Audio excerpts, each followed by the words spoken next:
दादा हर साल की तरह इस साल भी शहर में जाकर लोगों को रोजा इफ्तारी के लिए फल बांटते हैं। जब कुछ फल बच जाते थे तो वह गांव में जाकर घर घर फल बांट देते थे। रेड बुल यह देखकर गुस्से से भर जाता है क्योंकि पूरे शहर में दादा का बोलबाला था। वह दिन रात एक करके दादा को पत्थर का बनाने का फॉर्मूला ढूंढता रहता था। दादा को पत्थर बनाने की बातचीत को गाय खिड़की से चुपके चुपके सुन रही थी। यहाँ दादा और भी फल गांव में बांटने के लिए एक साइंटिस्ट से डील करते हैं। दादा ढेर सारे पैसों से भरा बैग एक टनल में लेकर चले जाते हैं। ये टनल कोई मामूली टनल नहीं है, बल्कि यह एक साइंटिस्ट मुन्ना की रिसर्च लैब है। दादा बोले, आप मुझे कोई ऐसा यंत्र दो जिससे मैं अपनी सोच से कुछ भी बना सकूं। मुन्ना इतना सारा पैसा देखकर बोला, तुम चिंता मत करो, मेरे पास वह यंत्र उपलब्ध है। मुन्ना ने दादा को जादुई हैंड ग्लव्स दिए जिससे वह अपनी हर सोच को पूरा कर सकेंगे। दादा ने चेक करने के लिए हाथ को टेबल पर रखा तो टेबल पर ढेर सारे फल आ गए। दादा यह सब देखकर बहुत खुश हो गए और हैंड ग्लव्स लेकर चले गए। यहाँ रेड बुल दादा को पत्थर बनाने का स्प्रे बना लेता है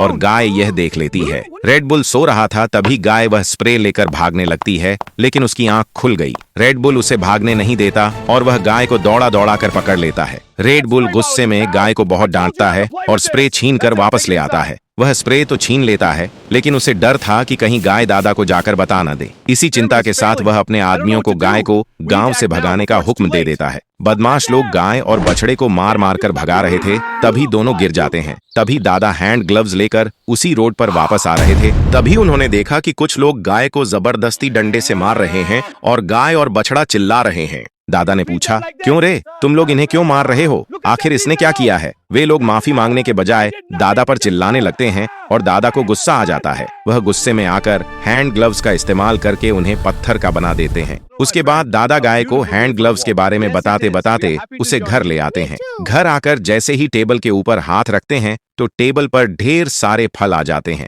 फिर दादा उन फलों को सभी मस्जिदों में ले जाकर रोजेदारों को रोजा इफ्तार के लिए बांट देते हैं। एक दिन दादा सो रहे थे, तभी रेड बुल ने दादा के ऊपर स्प्रे करके उन्हें पत्थर का बना दिया। गाय और बछड़ा यह देखकर रोने लगते हैं क्योंकि दादा ने उनकी जान बचाई थी। गाय तुरंत भागकर साइंटिस्ट मुन्ना के पास जाकर सारी बात बताती है क्योंकि दादा ने गाय को हैंड ग्लव्स और मुन्ना के बारे में पहले ही बता दिया था। मुन्ना सब समझ गया और कहा, तुम फिक्र मत करो, मैं तुम्हारे साथ चलता हूँ। मुन्ना ने जैसे ही हैंड ग्लव्स पहनकर दादा को टच किया तो दादा वापस असली बन गए। फिर दादा और गाय दोनों ने मिलकर मुन्ना का धन्यवाद किया, लेकिन किसी ने मुन्ना के लिए लाइक सब्सक्राइब करके कमेंट में मुन्ना नहीं लिखा।